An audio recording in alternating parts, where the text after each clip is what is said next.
고맙습니다. 빌립은 이디오피아 내시에게 마음 전체로 믿어라 이렇게 전하고 있습니다.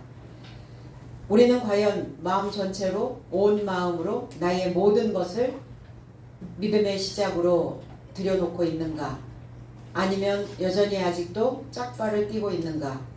오늘부터 우리는 나의 온 마음으로 내 삶 전체로 믿는 그 시작하는 날이 되시기를 바랍니다.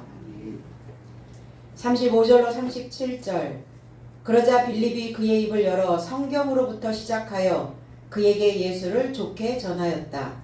또한 그의 삶이 길을 쫓아가더니 어떤 물에 접하여 이르고자 내시가 언급한다. 보라, 물이다. 세례받는데 무엇이 나를 금하는지요. 37절 그러자 빌립이 말하였다. 마음의 전체에서 믿는다면 가능하다. 그러자 그가 판단을 마치고 말하되 하나님의 아들이 예수 그리스도임을 나는 믿습니다. 개역성경에는 없죠. 알란드 역본을 우리는 개역성경으로 쓰고 있기 때문에 알란드 역에는 없고 스테반 역에는 있고, 그래서 37절은 이렇게 연결이 되어집니다. 선지자 이사야에 대한 글을 읽으면서 내시는 의문을 갖습니다. 누구에 관하여 말하고 있는 것인가? 자신인가? 아니면 타인인가? 빌립은 내시는 성경을 읽고 있는데 그 속에 박혀 있는 의미는 알지 못하고 있고 있다는 겁니다. 그럼 우리는 지금 그렇지 않은가? 2000년 전에 이디오피아 내시만 그랬단 말인가? 이 내시의 신앙 상태를 보면서 과연 우리의 신앙 상태는 어떠한가를 비춰볼 수 있어야 된다는 겁니다. 과연 교회들이, 그리고 성도들이, 그리고 목자들이 성경의 글을 읽고 있는데 내용을, 의미를 이해하지 못하고 읽고 있다면 그 신앙생활은 타성에 젖게 된다는 겁니다. 타성에 젖은 신앙 안에서 우리의 삶 속에서 넘어오고 있는 많은 다양한 일들을 어떻게 우리는 해결해 갈 수 있을까? 타성에 젖어 있다라는 것은 우리가 생각하는 사고가 단순 사고라는 거예요.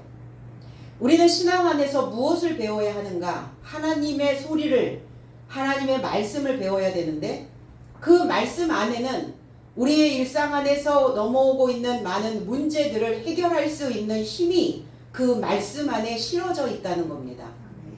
그런데 그 속에 있는 의미를, 내용을 알지 못하고 우리가 믿고 있다면, 그리고 우리가 지금까지 생각하고 있었던 그 단순한 사고 속에 갇혀 있다면 우리는 사유체계를 만들어낼 수가 없음입니다. 사유체계라는 것은 어떤 개념과, 그리고 어떤 구성되어진 것과, 그리고 어떠한 문제를 판단할 수 있는, 추리할 수 있는, 그거를 이해할 수 있는 능력을 사고체계라고 이렇게 말합니다. 사유체계. 그러면 그런 신앙 안에서 그런 사유체계가 만들어지지 않은 상태라면 우리는 과연 이 믿음이 나에게 얼마만큼 힘을 실어줄 수 있다는 것인가? 무엇 때문에 우리는 하나님을 믿고 있다는 그 개념조차도, 그리고 나는 하나님을 어떻게 믿어야 된다라고 하는 그 구성도, 그리고 내 안에서 만들어지는 어떤 이성의 작용도 되어지지 않고 있다면 우리는 과연 하나님을 믿는다고 말할 수 있을까? 그리고 우리는 성경을 과연 얼만큼, 몇 퍼센트의 믿음을 갖고 있는가? 빌립은 내시에게 가르치고 있습니다. 우리는 믿는 것만 강조를 했지 어떻게 믿어야 되는지에 대한 것을 배워본 적이 없어요. 하나님에 대한 이름을 우리는 들었긴 들었는데 하나님은 어떤 분이다라는 것을 그 말씀으로, 우리가 전에 들었던 그 말씀이 아니라 결이 다른 말씀으로, 그러한 말씀으로, 성경의 개념과 새로운 구성으로 그 체계를 만들어 준 적이 없다는 겁니다. 믿어라 그리고 툭 던져놨지 한 번도 그거에 대해서 어떤 방식으로 믿어야 되는지에 대한 것을 배워본 적이 없어요. 오늘 빌립은 내시에게 네가 그동안 믿어왔다면 어떻게 믿어야 되는지에 대한 그 방법을 제시하고 있다는 겁니다. 그리고 사유체계를 만들어서 분명히 결이 다른 믿음 생활을 해야 된다라고 가르치고 있는 거예요. 우리가 신앙생활을 그렇게 해야 되지 않을까? 교회는 그러한 말씀들이 그 속에 있는 내용들을 성도들에게 먹일 수 있는 그 체계가 갖추어져 있어야 된다는 겁니다. 그 체계가 갖추어져 있는 곳을 우리는 교회라고 말합니다. 교회라고 하는 것은 그 모든 것들이 나올 수 있도록 그 모든 것들이 바깥으로든 내면으로든 그게 구성으로 체계로 만들어질 수 있도록 싹을 틔울 수 있도록 초청하는 그곳이 바로 교회라는 곳이에요. 교회는 그냥 단순한 출석의 문제가 아니라는 겁니다. 단순히 자리 지킴이 아니라는 겁니다. 오늘 그냥 타성에 젖어서 신앙생활을 하고 있는 많은 신앙인들에게 빌립은 그들의 생각들을 깨워내는 어떤 강력한 방법을 내시에게 주듯이 우리에게 교훈으로 던지고 있는 겁니다. 그러니까 너무 오랫동안 머물러 있다 보니까 변화나 새로움을 꾀하지 않는 거예요. 타성이라는 것이 그렇죠.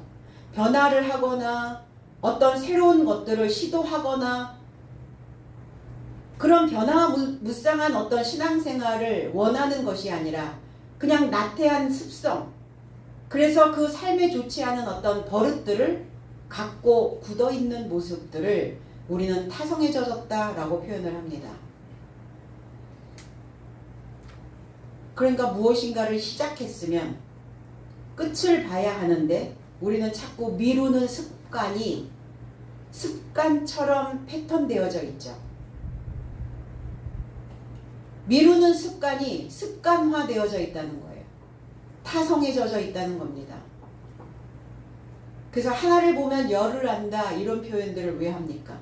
신앙생활을 하는 모습을 보면 그들의 삶이 어떻게 되어져 가고 있다라는 것을 알 수 있다는 거예요. 우리의 삶이 우리의 미래가 어떻게 되어질 거다라는 것이 알아차려지고 보여진다는 겁니다. 나는 과연 그 미루는 습관이 습관화되어져 있지는 아닌지, 그러면 그 패턴들이 너무 오랫동안 굳어 있으면 변화되는 게 힘들어요. 바꿔내는 게 힘듭니다. 그러니까 근육이 마비되고 관절이 마비되기 전에 우리의 생각의 관절들이 그냥 뻣뻣하게 되어지기 전에 그 습관을 자꾸 바꿀 수 있는 그 가르침을 스스로에게 하셔야 된다는 겁니다. 내시 역시 타성에 젖었던 신앙생활을 하고 있었던 거죠. 성경을 읽어내려가는 그 상황에서 그 안에 있는 숨겨져 있는 내용들을 뒤로 했다는 거예요. 그러니까 우리가 신앙생활 안에서 말씀이 이해되어지지가 않고 깨달아지지 않게 되어지면 어떤 상황이 벌어질까? 부실해진다는 거예요.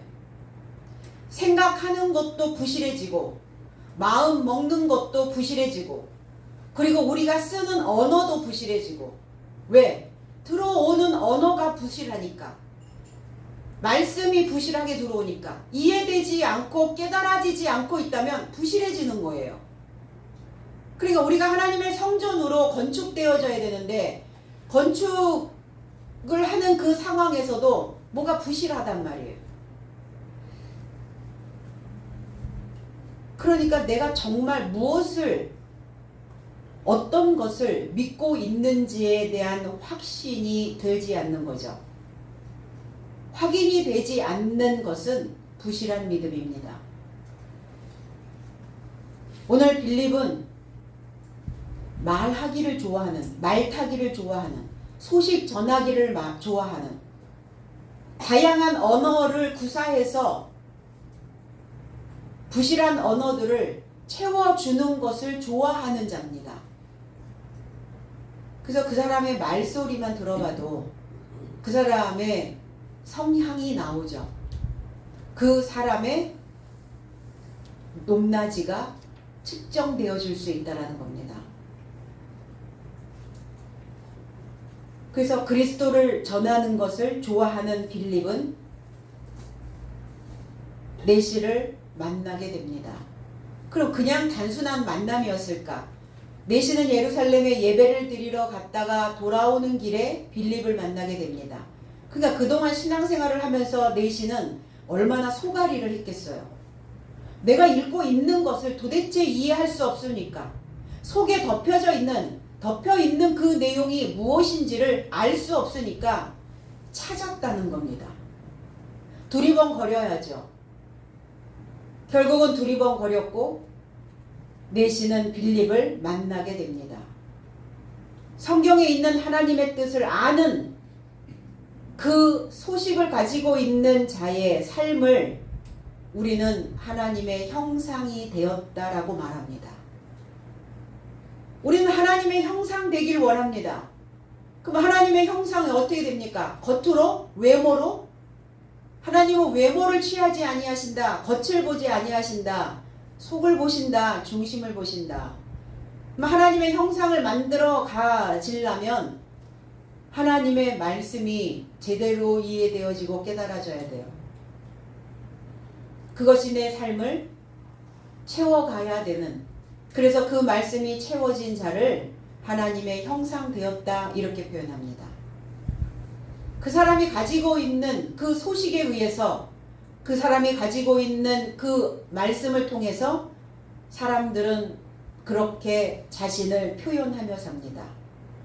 예술적인 소리를 가지고 있는, 예술적인 소식을, 예술적인 말을 가지고 있는 자는 자기 자신을 예술가로, 예술 작품으로 만들어내기도 합니다.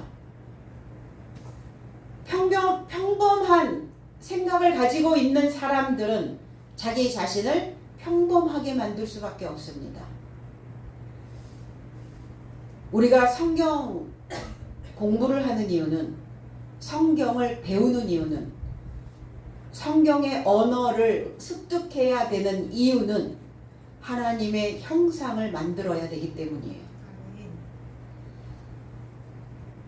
그래서 그러한 개념들을 우리가 습득하고 학습해서 그리스도 예수를 저와 여러분들의 삶 속에서 드러낼 때, 그럴 때 우리는 신앙인다운 그 길을 걸어갈 수 있게 되어진다는 겁니다. 많은 사람들이 길을 간다고 이야기합니다. 많은 사람들이 하나님을 믿는다고, 우리는 그 믿음의 길을 간다라고 그렇게 표현합니다. 그럼 과연 내가 가는 길이 어디인지를 알고 가는가? 아니면 내가 가는 길이 어떤 길인지 분별하지 못하고 분명하지 않은 상태에서 많은 사람들이 그냥 가니까 나는 그 대열에 끼어서 그냥 가고 있을 뿐인가? 혹시 나의 믿음이 그냥 떠밀려 가고 있는 그러한 수준으로 전락해 있지는 아니한가? 오늘 4시의 상태를 보며 우리는 분명 우리의 상태를 비춰야 될 줄로 믿습니다. 빌립이 입을 열어 성경 언어를 가르치고 있습니다. 그냥 글을, 빌립이 입을 열어 이 글에서 시작하여, 글이 아니에요. 성경입니다. 그라페라고 하는 단어입니다. 성경을 열었어요. 그러면 성경을 열었는데, 내시가 읽고 있었던 이사야를 열었는데 뜻을 알지 못하면 설명해 줄 수 없었겠죠. 입을 열 수가 없죠. 모르면 어떻게 돼요? 입을 다물게 된다는 겁니다. 그럼 입을 열었다는 것은 저장되어져 있는, 이해되어진 내용들이 입을 통해서 전달되어지고 있는 것이죠. 그러니까 성경 속에 있는 언어를 알지 못하면 예수를 전할 수가 없어요. 몸으로 전합니까? 삶으로도 전하기는 하죠. 그러나 말씀과 함께 우리의 삶이 일치되어져서 그리스도 예수를 전달해야 되는 상황이잖아요. 근데 입은 다문 채 몸으로만 할 수는 없잖아요. 그리스도에 대해서 하나님에 대하여 알지 못하면 복음을 전파할 수가 없다는 겁니다. 예수 천당, 불신지옥, 여전히 지하철에 외치고 다니는 사람들이 있죠. 전철 그 입구에 팻말을 들고 서는 사람들이 있습니다. 지하철에 내리면 주 예수를 믿으라, 그리하면 너와 내 집이 구원을 받으리라, 이런 문구를 쓰고 교회에서 나와서 뭔가를 나눠주면서 외치고 있는 사람들이 있습니다. 과연 알고 외치는 것일까? 그걸 복음이라고 얘기하는데 그건 복음이 아닙니다. 그냥 글자를 전달하는 것뿐이에요. 사람들은 이 성경의 글자를 외치는 것을 복음이라고 착각하고 있는 것이죠. 복음은 알맹이에요. 복음은 그리스도입니다. 그리스도의 언어를 내가 가지고 있지 않고 내가 가지고 있는 언어로 소리를 지른다고 하여 그것이 복음이 아니지 않습니까? 너무나 많은 사람들이 궁금하기도 해요. 그 사람들이 뭘 하는 사람들일까? 아침부터 하루 종일 전철 입구에 서서 사람들은 거들떠보지도 않죠. 주변에 있는 상인들은 눈살을 찌푸리죠. 그냥 때로 물려가지고 뭐 막 그렇게 하니까. 그 사람들은 내시와 같은 상태겠죠. 그럼 본인들은 내시와 같은 상태라는 것을 받아들일까?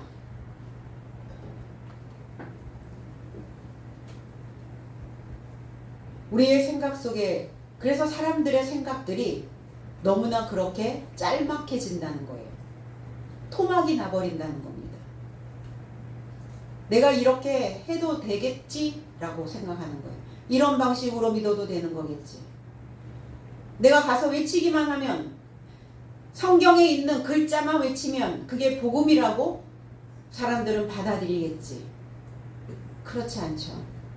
그 하나님 바라보실 때도, 하나님 보실 때도 답답한 인생들일 것 같아요. 저 시간을 들이고 그들의 에너지를 쏟고 뭔가를 노력은 하기는 하는데 노력에 대가가 하나도 없잖아요. 본인들은 무엇에 취하여 그냥 저렇게 소리만 지르고 있을까? 그건 고성방가에 불과합니다. 그건 소음이에요. 그럼 이제부터 뭘 해야 되는가? 그 요 구절만 읽어도 4시가 지금 이사야의 글을 읽고 있는데 이걸 이해하지 못하고 읽고 있었고, 빌립을 통해서 하나님의 언어를 가지고 있는 자를 통해서 그것을 다시 그 내용을 확인하고 이해하고 이렇게 믿어야 된다라는 이 내용만 문자적으로도 알아도 그렇게 무모하지는 않을 거다라는 생각이 듭니다. 너무 무모한 거예요. 그래서 모르면 전달할 수가 없죠. 모르면 가르침을 받아야 되는데, 내시처럼. 이 내시는 이디오피아의 국고를 맡은 큰 자라 이렇게 얘기했어요. 그게 얼마나 권력도 있겠어요. 명예도 있지 않겠습니까? 그런데도 그걸 다 내려놓고 낮은 자세로 구부러져서 배우는 겁니다. 과연 오는 날, 오늘날 종교 지도자들이 과연 이 내시처럼 그런 상황이 오면 나는 과연 구부러져서 조아리고 배울 수 있을까? 의문입니다. 왜 발전이 안 되는가? 1세기가 넘은 기독교가 왜 퇴행하고 있는가? 왜 시대를 앞지르지 못하고 있는가? 배우지 않기 때문입니다. 믿기만 하고 있기 때문이에요. 어떻게 믿어야 되는지에 대한 것을 제시해 주지 않고 있기 때문입니다. 아무리 위대한 생각을 하고 있어도 그 생각을 표현할 수 있는 말이 없다면, 그 개념이 없다면 그게 바깥으로 뿜어져 나올 수가 없고 전달할 수가 없잖아요. 그래서 식상할 대로 식상한 설교, 이렇게 얘기해요. 어떤 사람들은 큰 교회 담임 목사님의 설교와 그 교회의 부목사님으로 계시는 부목사님들의 설교가 똑같다. 왜 똑같아야 하는가? 담임 목사님의 패턴에서 벗어나면 안 되는 거죠. 그러니까 들어봤자 소용없어. 식상한 거예요. 그 식상한 재료를 가지고 식상한 음식을 만들어내는 거죠. 그래서 성도들은 다 꿰고 있다는 거예요. 절기설교는 뭐 하실 거고, 이때쯤이면 어떤 설교가 나올 것이고, 부목사님들도 맞춰서 거기에 따라서 똑같은 결로 나오겠지. 우리는 어때요? 뭔가 어떠한 내용에 대해서 궁금할 때, 내가 어떠한 거에 대해서 어렴풋이 알고 있을 때, 그 어렴풋이 알고 있는 것을 누군가 분명하게 말해주면 어떤 상황이 벌어집니까? 속이 시원하잖아요. 마음이 뻥 뚫리는 느낌이 들잖아요. 성경을 어렴풋이 알고 있다면 그건 믿음으로, 신앙으로, 삶으로, 그리고 내가 내 삶의 전체로, 우리의 마음 전체로 믿는다고 말할 수 없다는 겁니다. 어렴풋이, 하나님에 대하여 어렴풋이 알고 있습니까? 그 어렴풋이 알고 있는데 믿어집니까? 믿어지지 않죠. 믿어지지 않는데 우리의 뇌는 이미 세뇌되어졌어요. 어렴풋이 알고 있어도 믿는다고 확신하라, 이렇게 된 거예요. 그러니까 믿는 것처럼 뇌는 오류를 일으키는 거예요. 뇌는 이미 믿음에 관련된 것들이 들어오면 에러가 납니다. 근데 에러가 나는지도 모르는 거죠. 오작동을 하고 있는데도 우리는 믿고 있다라고 철석같이 그렇게 생각을 하게끔 뇌가 길들여져 버렸다는 거예요. 하나님 보실 때는 에러죠. 오작동을 하고 있는데도 우리만 눈치를 못 채고 있는 거예요. 오히려 밖에 있는 사람들은 기독교가 지금 오작동이다, 에러다, 문제가 많다, 그것들을 객관적인 시각으로 평가하고 있습니다. 그러면 이러한 상태를, 이 기독교를 지금 1세기가 지났는데, 복음이 들어온 지가 100년이 넘었는데, 또 과연 이 교육이 100년 대계를 유지할 수 있을까? 우리는 지금 이 시점에서 의문을 가지며 내시와 같은 그 믿음으로 우리는 다시 회복돼야 될 줄로 믿습니다. 그래서 내시에게 빌립은 성경의 속뜻을 공유하며 이해시키는 교육을 하고 있는 겁니다. 그 속에 박혀있는, 그래서 그 속에 있는 내용들을, 박혀있는 내용들을 강력한 언어로 표현해낼 때 그 공동체는 튼실한 신뢰를 구축할 수 있는 공동체가 만들어질 수 있다는 겁니다. 주변에 있는 사람들이 말을 할 때마다, 그가 어떤 표현을 할 때마다 허풍이고 공갈이고 믿음이 가지 않는, 그렇다면 신뢰가 구축이 될 수 있을까? 사람하고의 관계도 그러한데 그럼 하나님하고의 관계에는 더더욱 그렇지 않겠습니까? 신뢰가 갖지 않은, 신뢰를 받지 못하는 상태의 크리스찬들, 하나님하고는 상관없는, 내가 생각하는 대로 그냥 믿고 마는, 그냥 믿어버리고 마는 거예요. 복음을 전해야 되는데 글자만 읽어주고 있잖아요. 유앙겔리온, 연결된 소식인데, 좋은 소식인데, 그 좋은 소식이 무엇이냐? 지금 너의 수준에서 건져내겠다는 거예요. 너의 상태에서 변화시켜 주시겠다는 거예요.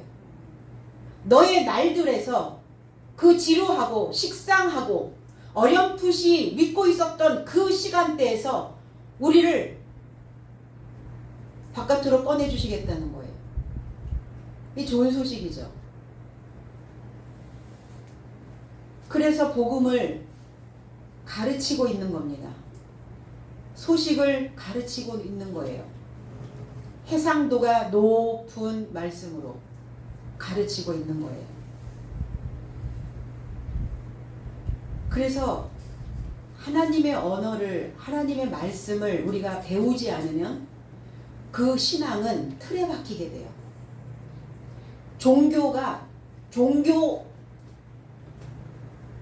그냥 종교성만 강하게 됩니다. 그 종교가 틀에 박히면 얼마나 무서운 도구가 되는지 아시죠? 아나무인이 되어버리는 거예요. 귀가 있어도 듣지 않고 다른 관점으로, 다른 시각으로 새로운 시각을 만들어내지 않습니다.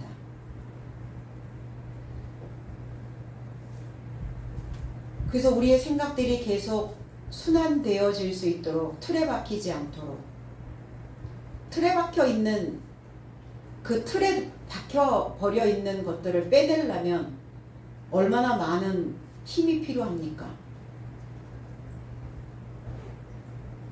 그럼에도 불구하고 우리는 그 틀에 박혀 있는 사람들의 생각들을 빼내려 하지 않죠.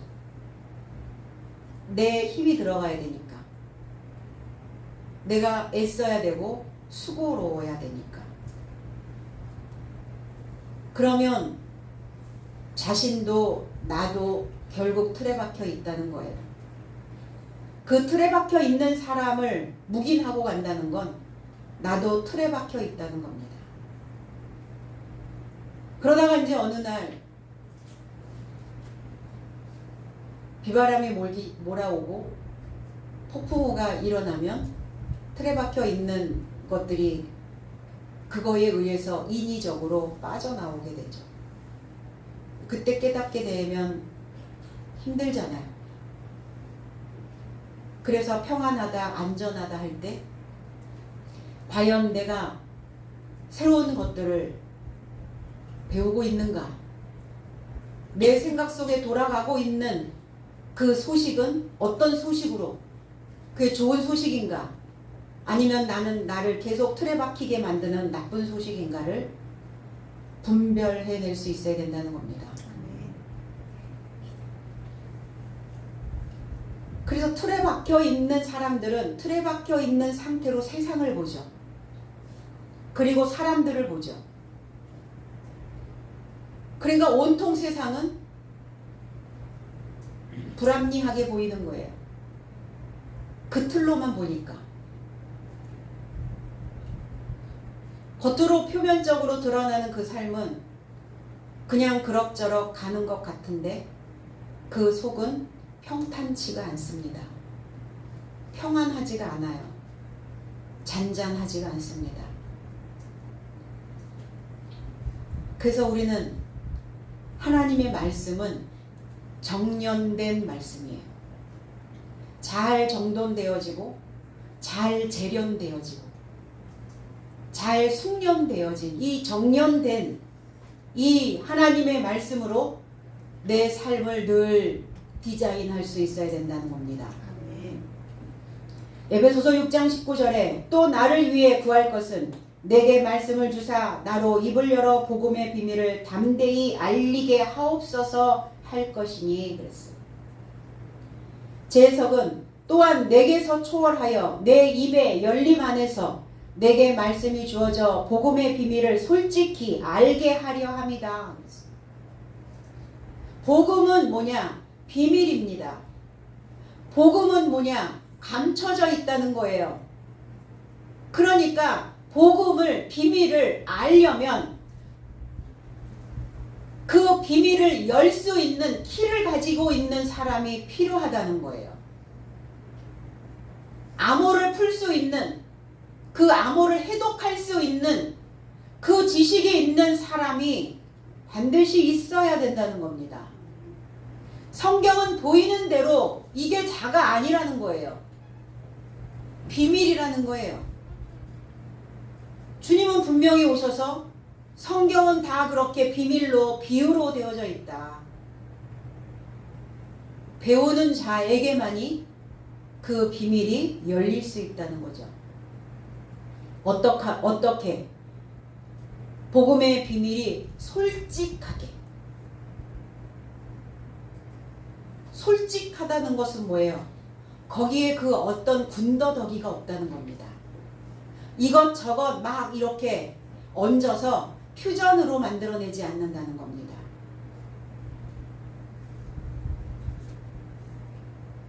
네시와 빌립은 길을 가다가 그랬어요. 마차에 올라탔는데 마차를 달려 어떤 길을 가고 있단 말입니까? 방법입니다. 어떤 형태를 만들어내고 있는 거예요, 지금. 내가 그동안 살아왔던 내 방법 말고, 내가 만들어 놓은 나의 삶의 형태 말고, 하나님의 길, 하나님의 형태, 하나님의 방법, 이제 그 방법으로 가자는 거죠. 하나님의 방법이 아니면, 하나님의 형태가 아니면, 하나님과 함께 내가 통로가 되지 않으면 늘 그 형태로 삶의 종착역까지 가게 된다는 것이죠. 누가복음 20장 21절에 그들이 물어 이르되 선생님이여 우리가 아노니 당신은 바로 말씀하시고 가르치시며 사람을 외모로 취하지 아니하시고 오직 진리로서 하나님의 도를 가르치시나이다. 도라고 하는 단어가 길이라는 뜻이에요. 제 해석은 그리고 저 삶이 그를 질문하여 말하되 선생님 당신은 올바르게 말씀하시고 가르치시며 얼굴을 취하지 않고 오히려 진리에 접하여 하나님의 길을 가르치십니다. 그냥 우리에게 주어져 있는 길이니까 무턱대고 가는 게 아니라 그 길을 어떻게 가야 되는지 가르쳐야 된다는 겁니다. 오늘 빌립은 네시에게 하나님의 방법을 가르치고 있는 겁니다. 하나님의 형태를 제시해 주고 있는 겁니다. 그들이 누구냐? 서기관과 대제사장들이에요.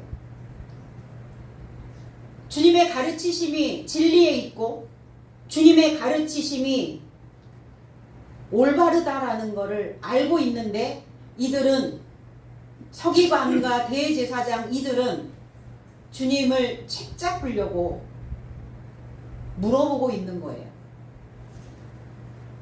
당신은 그렇게 하나님의 길을, 하나님의 도를 가르치고 있습니다. 하나님의 방법대로 가고 있습니다. 그렇다면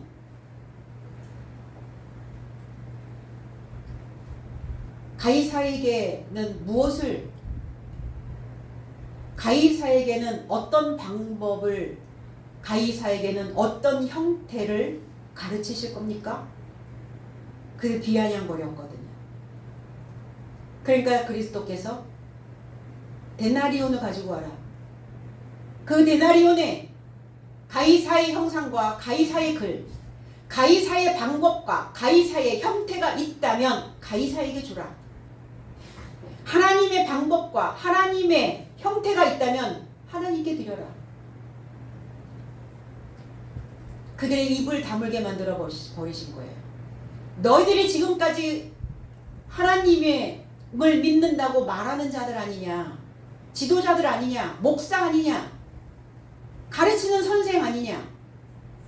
그런데 너희들이 지금 어떤 형태로 어떤 방법으로 가고 있는지 정도는 알아야지. 그게 하나님의 방법인지, 그리고 너희들이 삶의 형태를 만들어내는데 하나님의 형태인지 그 정도는 깨닫고 가야 되지 않을까. 가이사라면 가이사에게 너희들의 삶이 드려질 것이다. 가이사에게 너희 삶 전체, 너희 마음 전체가 매몰될 것이다. 그 표현을 하고 계시는 거예요. 그래서 하나님의 통로로, 방법으로 쫓아가다가 물을 접하게 됩니다. 무슨 물일까요? 가다가 시냇물일까요? 강물일까요? 호수에 다다랐을까요? 아니면 바닷가가 있는 바다였을까요? 물, 휘도르, 헬라어에서는, 히브리어에서는 마임이란 단어예요. 마임, 쌍수, 인식하다. 물은 곧 무엇이냐? 물은 곧 말입니다. 말씀입니다. 말씀은 무엇이냐? 법입니다. 하나님의 말씀은 법이에요. 그래서 법법자 한자를 풀면 삼수변에 갈 거, 물이 가는 거예요. 물이 가는 곳이, 물이 가는 대로 흘러가는 게 그게 법입니다. 하나님의 물이 흘러가는 대로 가는 것 법입니다. 하나님의 법을 가지고 있는 자가 물입니다. 그럼 빌립은 하나님의 법을 가지고 있는 물이라는 거예요. 그러면 내시가 만난, 빌립이 만난 물이 어디 물이겠어요? 빌립이 물이었죠. 내시에게는 빌립이 물이었다는 겁니다. 물을 가지고 있는 자는 뭘 할 수 있는가? 세례를 베풀 수가 있죠. 뭐 세례냐 침례냐 뭐 이런 것 때문에 논란이 됐는데, 침례는 담궜다 빼는 거고 세례는 물을 적셔서 머리에 얹는 거고, 그거의 의미가 아니죠. 세례가 무엇이냐죠. 계시록 1장 15절에 그의 발은 풀무불에 단련한 빛난 주석 같고 그의 음성은 많은 물소리와 같으며, 제 해석은 그의 발은 풀무 안에서 단련되어진 것 같은 빛난 주석 모양이고 그의 음성은 많은 물 삶의 소리 같고. 빌립의 음성이, 빌립의 말씀이, 빌립이 입을 향하여 입을 열어서 성경의 말씀을 토해내고 있는 그 소리가 물소리라고요. 그 음성이 물소리라고요. 그래서 우리는 어떤 사람의 음성을 들으면, 어떤 사람의 목소리를 들으면 심신이 안정이 되는 사람이 있고요. 어떤 사람의 소리는, 어떤 사람의 음성은 사람을 긴장하게 만들고 심장 박동수를 늘리는 목소리가 있어요. 분명히 있죠.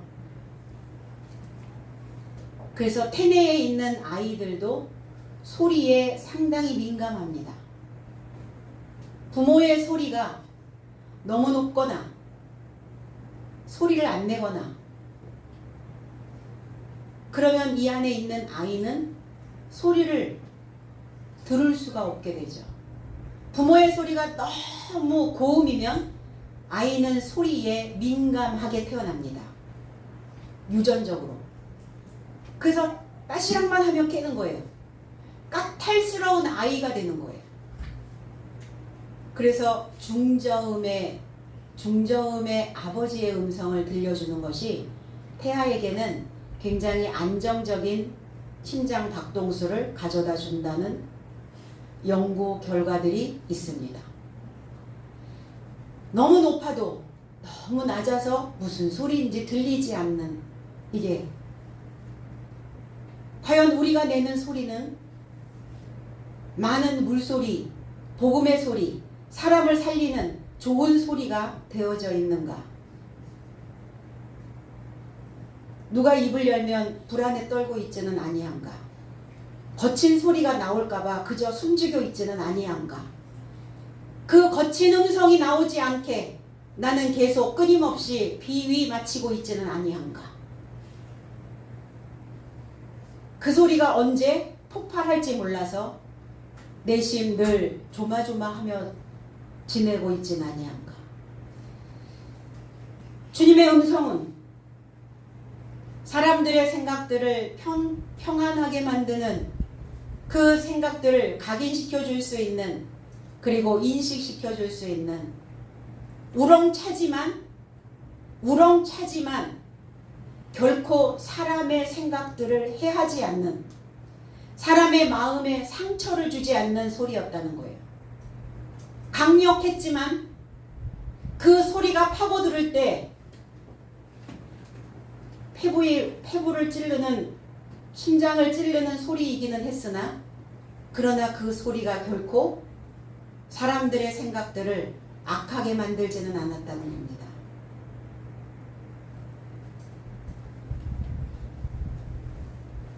그래서 에스겔 선지자는 많은 물소리를 전능자의 음성과도 같다 이렇게 표현했어요.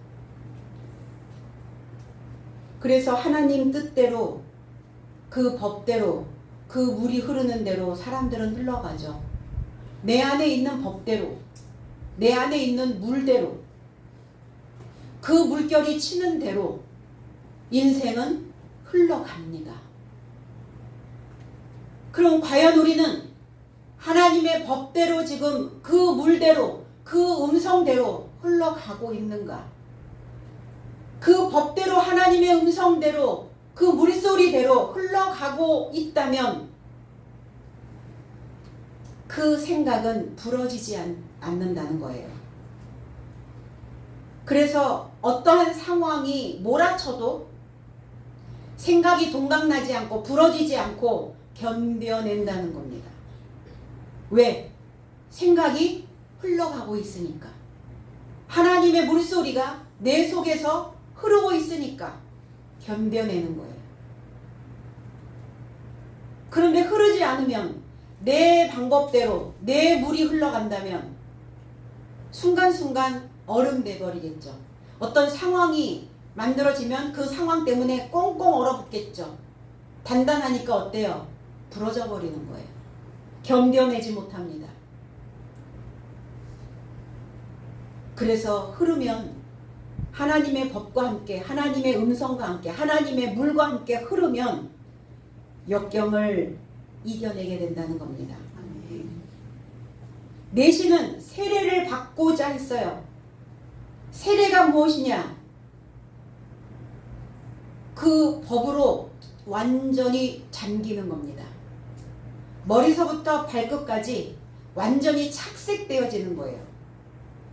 그러면 내가 가지고 있는, 내 안에 착색되어져 있는 물은 빠지고 빌립이 가지고 있는 그 물로 착색되어지겠죠. 내시가 가지고 있었던 그 물은 다 건조되어지고 이제 빌립이 주는 그 물에 잠기는 겁니다. 그래서 수장되어진다 이렇게 얘기하죠.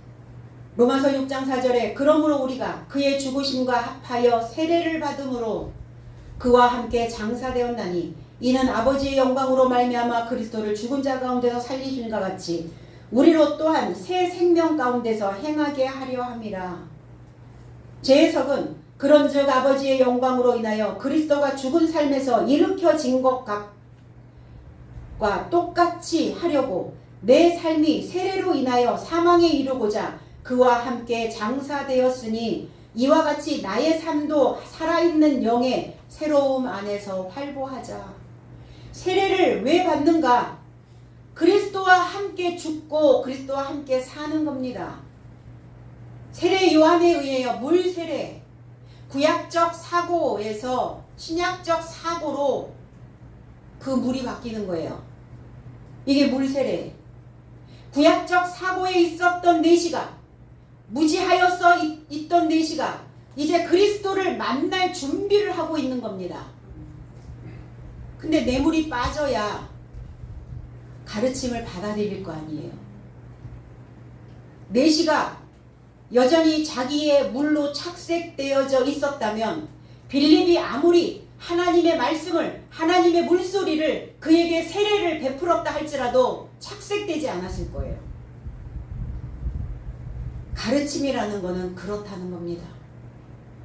내가 가지고 있는 것을 빼지 않으면 새로운 것이, 새로운 맥락이 들어오질 않아요. 그러니까 배우면 뭐 할 거예요? 여기저기 옮겨 다니면서 학교 다니면 뭐 할 겁니까? 착색이 안 되는데. 그러니까 사망에 이르러야 된다고요. 사망. 물에 들어가서 물들어 있는 것들을 완전히 빼고 세례 요한의 세례를 베풀어서 세례 요한의 그 세례를 받아들이고 그리고 그리스도와 함께 죽을 각오를 하는 거예요. 세례 요한이 요단에서 세례를 베푸는, 그리고 그리스도 예수도 세례를 받으셨죠. 세례 요한에게. 그건 무슨 의미인가? 이처럼 구약에서 넘어오는 많은 자들에게 이제 내가 물 세례뿐만이 아니라 성령 세례, 피 세례, 성령 세례까지 그 모든 세례를 다 내가 연결하여 줄 수 있다라고 하는, 그것을 몸소 많은 사람들에게 교훈으로 보여주신 모습이기도 합니다. 그리스도께서 세례 안 받으셨겠어요? 세례 요한에게 왜 받으셨는가? 이제 구약에서 신약으로 넘어오는 많은 사람들에게 본보기가 되어주시는 것이죠. 그래서 나와 함께 장사되어주고 나와 함께 살자. 그런 자는 그리스도 예수가 베푸시는 그 세례에 동참했고, 그렇지 않은 자들은 그 세례에 동참하지 않았다는 겁니다. 그래서 세례는 나의 생각은 죽고 그리스도 예수에 이루고자 씻어내는 거예요. 목욕하는 겁니다. 그리고 성령 세례를 받아서 내가 새로운 사람으로 다시 재창조되어지는 겁니다. 다시 만들어내야 돼요. 나의 형태를 다시 만드는 겁니다. 그거를 창조라고 얘기하는 거예요. 우리의 겉사람이요? 우리의 얼굴을? 아니요. 내 속에 있는 그 많은 형태를 가지고 있는, 내 속에 많은 조각들을, 내 속에 디자인되어져 있는 것들을, 내 속에 그 많은 물들을 바꿔내는 거예요. 이게 세례라는 겁니다. 그래서 새로운 삶을 발생시켜야 되는 것이죠. 착색된 나의 물에서 건짐받는 것이 바로 구원이라고 말합니다. 내가 세례를 받는데 무엇이 나를 금하고 있는가? 무엇이 나를 억제하고 있는가? 빌립의 세례를 받아야 되는데 내시를 금하고 있는, 내시가 세례를 받는 것을 금하고 있는 것이 뭐겠어요? 내시의 사상이죠. 내시의 마음이죠. 내가 빌립의 교훈을 받아들여야 되는데 무엇이 나로 하여금 그것을 억제시키는가? 무엇이 그것을 위축시키는가? 내시 스스로가요. 내 자신 스스로가. 나에게 착색된 신앙관이 성장하고 새로워지고자 하는데 방해 요소가 무엇입니까? 씻기를 거부하고 있는 내 자신이라는 겁니다. 그러니까 나는 한 번도 다른 배역을 해보지 않는 거예요. 똑같은 패턴으로, 똑같은 방식으로, 똑같은 방법으로 계속 나는 똑같은 배역으로만 나를 연출시키고 있는 겁니다. 이젠 배역이 달라져야 될 줄로 믿습니다. 아멘. 살던 방식을 다시 재연출하시기 바랍니다. 아멘. 37절에는 없는, 개역성경에는 37절이 있어야 38절의 문장과 연결이 될 수가 있어요. 37절에는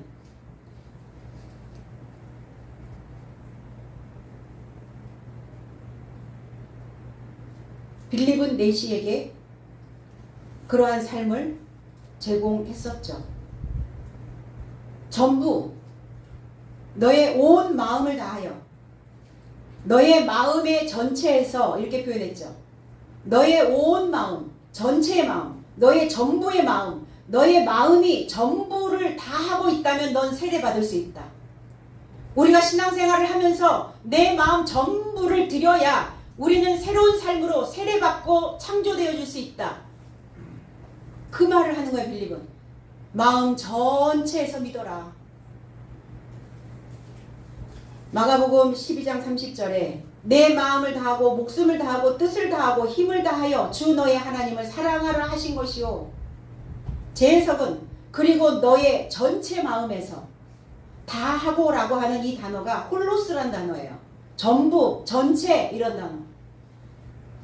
너의 전체 마음에서, 너의 전체 목숨에서, 너의 전체 통찰력에서, 너의 전체 힘에서 너의 하나님이신 주를 사랑할 것이다. 이것이 첫째 계명이요. 하나님을 사랑하는 것이 첫째 계명인데 너의 전체로 하라고요. 전부 하라고요. 전부. 부분하지 말고 요만큼 남겨놓지 말고 전부 다. 그래야 전부 통찰력. 어떤 사물을 꿰뚫어 보는 능력을 우리는 통찰력이라고 말합니다. 마음 전부 나의 전체의 삶으로 우리는 믿어야, 그렇게 믿어야, 그렇게 신앙생활을 해야 씻겨질 수 있다라는 말씀을 하고 있는 거예요. 그럼 난 전체 믿었나? 내 삶 전체로, 나의 전부로 다 믿고 있나? 그렇지 않았다면 난 세례받은 적이 없는 거죠. 이렇게 마음을 전부 쏟아 부어야 가능하다. 내시는 논리를 써서 말합니다. 하나님의 아들이신 예수 그리스도가 나를 기름 부어 건져내 줄 뿐임을 나는 믿습니다. 어떻게 믿느냐? 현재 능동태로. 현재 능동적으로 나는 믿습니다. 우리는 누구에 의하여 믿을 수 없다라는 거예요. 스스로 능동적으로 움직여서 내 삶 전체를 들여놔야, 그래야 그때 비로소 하나님과 함께 같은 동행을 할 수 있고 한 길 위에 설 수 있고 하나님의 보호를 받을 수 있고 하나님의 위로가 내려오게 된다는 겁니다. 오늘 빌립의 제안을 받아들인 내시처럼 나의 삶 전체로 우리의 삶을 새롭게 만들어내는 그 믿음이 있기를 나사렛 예수 그리스도의 이름 안에서 축복드립니다. 아멘. 기도하겠습니다.